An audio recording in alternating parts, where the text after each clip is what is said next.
اور دوسرا ذکر اللہ کے نبی نے فرمایا کہ میرا دوسرا نام احمد بھی ہے، اللہ کا سب سے زیادہ نام لینے والا، اللہ کی سب سے زیادہ تعریف کرنے والا۔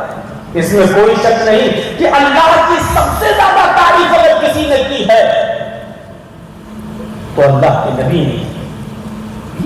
دنیا میں آپ کسی بھی مذہب کی اسٹڈی کر لیجیے، پڑھا دیا آپ کو، نہ اٹھنے کی دعا ملے گی، نہ بیٹھنے کی دعا ملے گی، نہ سونے کی دعا ملے گی، نہ چلنے پھرنے کی دعا ملے گی، نہ کھانے پینے کی دعا ملے گی۔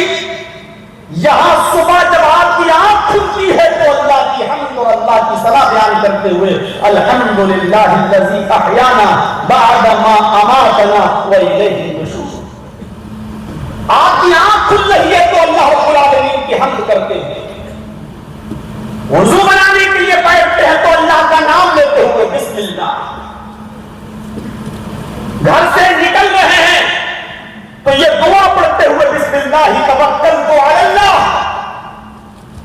مسجد میں داخل ہوتے ہیں تو اللہم افتح لی ابواب رحمتک، نماز کے لیے کھڑے ہوتے ہیں تو اللہ اکبر، اللہ کا نام، رکوع میں جاتے ہیں سبحانک اللہم ربنا وبحمدک اللہم اغفر لی، اللہ کا نام، رکوع سے اٹھتے ہیں سمع اللہ لمن حمدہ، اللہ کا نام، سجدے میں جاتے ہیں سبحانک اللہم ربنا وبحمدک اللہم اغفر لی، اللہ کا نام، دونوں سجدوں کے بیچ میں بیٹھتے ہیں تو رب اغفر لی اللہ کا نام، التحیات میں بیٹھتے ہیں تو التحیات للہ والصلوات والطیبات اللہ کا نام، نماز شروع کی تھی تو اللہ کا نام لے کر اور نماز ختم کر رہے ہیں، سلام پھیرتے ہیں تو اللہ کا نام لیتے ہوئے السلام علیکم ورحمۃ اللہ، نماز پڑھ کر فارغ ہوئے تب بھی اللہ کا نام،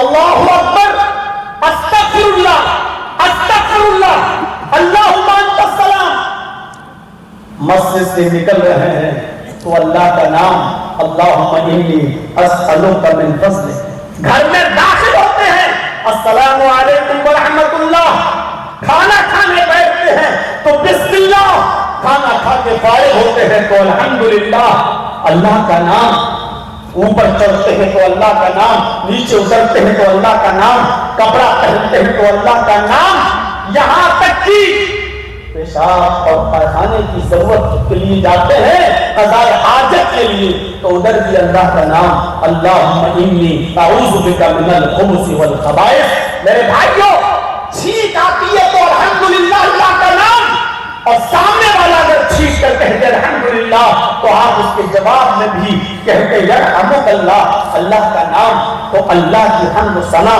منٹ سیکنڈ پر اگر کوئی کرتا ہوا نظر آتا ہے تو وہ ہستی ہے جناب محمد رسول اللہ کی۔ سو کر اٹھتے ہیں تو اللہ کی حمد و ثنا، اور جب بستر پر سارے کام کر کے سونے کے لیے وہ نبی جب جاتا ہے تو سوتے وقت یہ اللہ کا نام، اللہم باسمک اموت واحیا، اللہ کا نام لے کر اٹھے اور اللہ کا نام لے کر سونے کے لیے بستر پر چلے گئے۔ اللہ کی سب سے زیادہ حمد و ثنا، اللہ کی سب سے زیادہ تعریف کرتے ہوئے کوئی نبی کوئی ہے تو وہ ہستی ہے محمد رسول اللہ صلی اللہ علیہ وسلم۔ سچ کہا، انا محمد، میرا ایک نام محمد ہے، وانا احمد، میرا ایک نام احمد ہے۔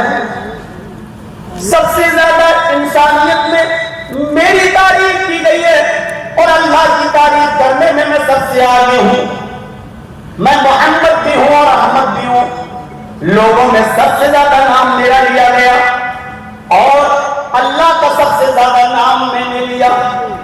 اللہ کے نبی صلی اللہ علیہ وسلم فرماتے ہیں میرا ایک نام ہے ماہی، مٹانے والا، یمحو اللہ بی الکفر، اللہ ہمارے ذریعے کفر کو تو مٹاتا ہی ہے، ہمیں اس نے اس لیے پیدا کیا، اس لیے مبعوث فرمایا، اس لیے بھیجا تاکہ دنیا میں ہونے والے گناہوں سے میں لوگوں کو روک سکوں، لوگوں کو بچا سکوں، ان کو گناہ کرنے سے روک سکوں۔ یمحو اللہ بالکفر، اللہ میرے ذریعے کفر کو مٹاتا ہے، اور ماہی کا معنی گناہوں کو مٹانے والا، میرا ایک نام ماہی بھی ہے، گناہوں کو مٹانے والا۔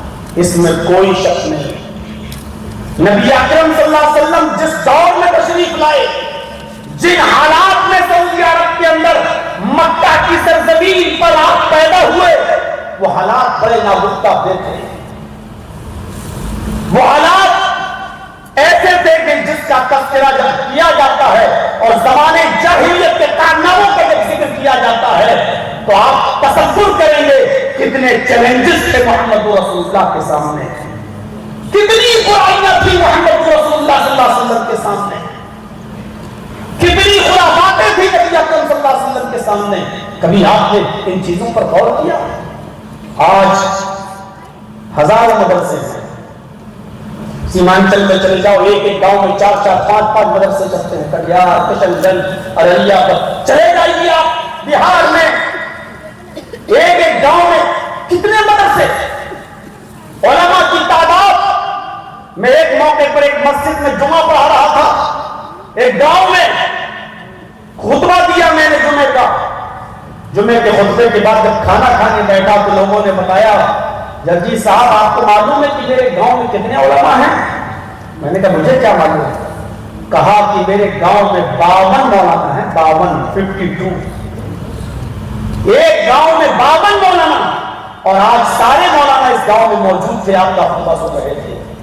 اتنے مولوی ایک ایک گاؤں میں، اتنے مدرسے، لیکن آج ایک رسم ختم نہیں ہو پائی، ایک خرافات ختم نہیں کر پا رہے ہیں جہیز کی لانت. آج دیکھ لیجیے سب سے زیادہ جہیز کی ڈیمانڈ وہیں پر، جب تک کم سے کم کچھ نہیں تو ایک موٹر سائیکل نہیں ہوگی لڑکی بیٹھی رہی کرتے. کتنی ڈیمانڈ. یہ اس جگہ کے حالات ہیں جہاں مدرسوں کی تعداد سب سے زیادہ، جہاں علماء کی تعداد سب سے زیادہ. آپ تصور کریں گے ایک لعنت ختم نہیں ہو پا رہی ہے جہیز کی، ایک رسم ختم نہیں ہو پا رہی ہے جہیز کی. اللہ کے نبی صلی اللہ علیہ وسلم جس زمانے میں آئے اس زمانے میں کتنے چیلنجز تھے نبی اکرم صلی اللہ علیہ وسلم کے سامنے. تھوڑی دیر کے لیے آپ پڑھیے سیرت النبی علامہ ابن ہشام، اور تھوڑی دیر کے لیے نظر دوڑائیے ابن القیم کی کتاب ذات المعاد پر، تو آپ دنگ رہ جائیں گے. سب سے بڑا کام جوئے کا، اتنا خطرناک جوا ہوتا تھا. اللہ نے ابن القیم لکھتے ہیں کہ جوا کھیلتے وقت لوگ جب رقم ہار جاتے تھے تب بھی وہ اپنی ہار نہیں مانتے تھے. نہیں ابھی نہیں ہارا ہوں میں، ابھی کیسے ہار گیا، ابھی میرے پاس بہت کچھ ہے لگانے کے لیے، ابھی بہت کچھ ہے لگانے کے لیے. اپنا مکان جوئے میں لگا دیا کرتے تھے، اپنا مکان جوئے میں لگا دیا کرتے تھے. اور جب مکان کی ہار جاتے تھے تب بھی کہتے تھے رکو ابھی میں ہارا نہیں ہوں، ابھی میرے پاس اور بھی کچھ ہے لگانے کے لیے. کچھ نہیں ہے پھر بھی لگانے کے لیے اور ہے. کیا لگا دیتے تھے؟ اپنی 27 28 25 سال کی بیوی کو جوئے میں لگا دیا. لوگ 30 35 سال کی بیوی کو جوئے میں لگا دیا، اور جب بیوی بھی جوئے میں ہار جاتے تھے تو کہتے تھے رکو ابھی 15 16 18 سال کی میری بیٹی بھی ہے، اور وہ اپنی بیٹی بھی جوئے میں لگا دیا کرتے تھے. جب تک بیٹی بھی نہیں ہار جاتے تھے تب تک وہ رکتے نہیں. بس ان کو چاہت تھی شاید اس کو گاؤں پہ لگا دوں تو یہ چیز مجھے مل جائے، شاید ابھی بھی میں جیت جاؤں، میں مال و دولت میں آگے بڑھ جاؤں. اس نے اپنی بیوی جوئے میں لگا دی، میں جیت جاؤں اور پھر بچوں میں آگے نکل جاؤں. اس رسم میں بد کو ختم کرنے کے لیے اللہ رب العالمین نے یہ سورت نازل کی جو کہا تھا الہاکم التکاثر، تمہیں مال و دولت کی زیادتی نے، تمہیں تکاثر کے لالچ نے، تمہیں مال و دولت کی اور بیوی بچوں کی زیادتی کی حبس نے ہلاک و برباد کر دیا. وہ اس سلسلے میں پوری کوشش کرتے تھے کہ کسی طریقے سے لے جائیں. یہ جوئے کا حال، شراب کا حال اتنا خطرناک تھا کہ ان کے گھر میں، یہاں سے اندازہ لگا سکتے ہو کہ جب کوئی بچہ پیدا ہوتا تھا تو فخر کے طور پر وہ بچے کے حلق میں سب سے پہلے شراب کا قطرہ اور شراب کی بوند وہ حلق میں ڈالتے تھے، اور جب بچے کے حلق میں پہلا قطرہ شراب کا جاتا تھا تو فخر کرتے تھے کہ میں نے اپنے بچے کو شراب کا قطرہ دیا، شراب کا سب سے پہلے شراب میں نے اپنے بچے کو پلائی۔ یہ رواج تھا ان کی۔ شراب کا عالم یہ تھا کہ جب وہ کھانا کھانے کے لیے بیٹھا کرتے تھے تو پانی کی جگہ پر وہ شراب کی بوتل رکھ لیا کرتے تھے۔ کھانا کھاتے کھاتے جب لقمہ اٹک جاتا تھا تو شراب کے پی کر وہ اپنے حلق کے لقمے کو نیچے اتارا کرتے تھے۔ شراب کی کثرت کا یہ عالم تھا، وہ پانی کی جگہ شراب پیا کرتے تھے۔ شراب کا حال یہ تھا کہ امام احمد نے اپنی مسند کے اندر نقل کیا ہے، جب شراب حرام نہیں ہوئی تھی تو ایک صحابی بھی شراب پی لیے اور شراب کے نشے میں وہ بھول گئے کہ یہ میری بیٹی ہے یا بیوی۔ انہوں نے اپنی بیٹی کا ہاتھ پکڑ لیا بیوی سمجھ کر اور وہ اس کو کھینچنے لگے۔ جب بیٹی چیختی ہے تو بیوی دوڑتی ہوئی آئی اور اس نے اپنی بیٹی کو اپنے شوہر کے چنگل سے چھڑایا اور شوہر کو ایک کمرے میں بند کر دیا۔ یہ نشہ تھا، اور کتنی شراب پیا کرتے تھے کہ وہ بھول جایا کرتے تھے۔ بخاری پڑھیے، جب شراب حرام نہیں ہوئی تھی تو حضرت حمزہ رضی اللہ تعالی عنہ ایک مغنیہ کا گانا سن رہے تھے، بھیڑ لگی ہوئی تھی اور ایک گانا گانے والی گانا گا رہی تھی اور اس نے حضرت حمزہ کو اکسا دیا۔ بخاری کی روایت کے مطابق اس نے کہا الا یا حمزہ للشرف النوائی، اے حمزہ تو موٹی اونٹنیوں کے لیے پیدا ہوا ہے، تو بہت موٹی اونٹنیوں کے لیے، یعنی اس نے حضرت حمزہ کو چڑھا دیا۔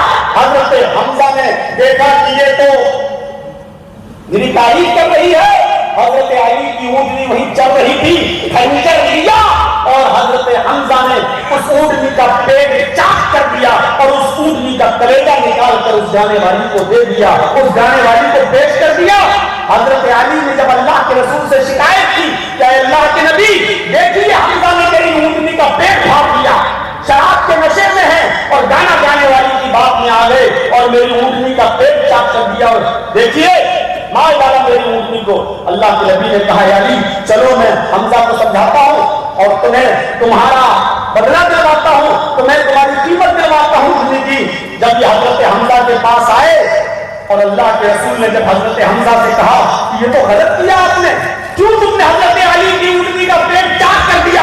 لیکن وہ نشے میں تھے حضرت حمزہ اور نشے میں کہنے لگے ارے جاؤ جاؤ تم سب تو میرے باپ کے غلام ہو، تم سب تو میرے باپ کے نوکر ہو، آتے ہمیں سمجھانے کے لیے۔ اللہ کے نبی نے کہا علی ابھی یہ نشے میں ہیں، ابھی یہ نشے میں شراب اور ہیں، ابھی ان کی کوئی بات سمجھ میں نہیں آئے گی ان کو، ابھی چلو جب نشہ اتر جائے گا تب ان کو سمجھایا جائے گا۔ یہ شراب کا حال تھا، شراب کا یہ کتنے چیلنج تھے اللہ کے نبی کے ساتھ،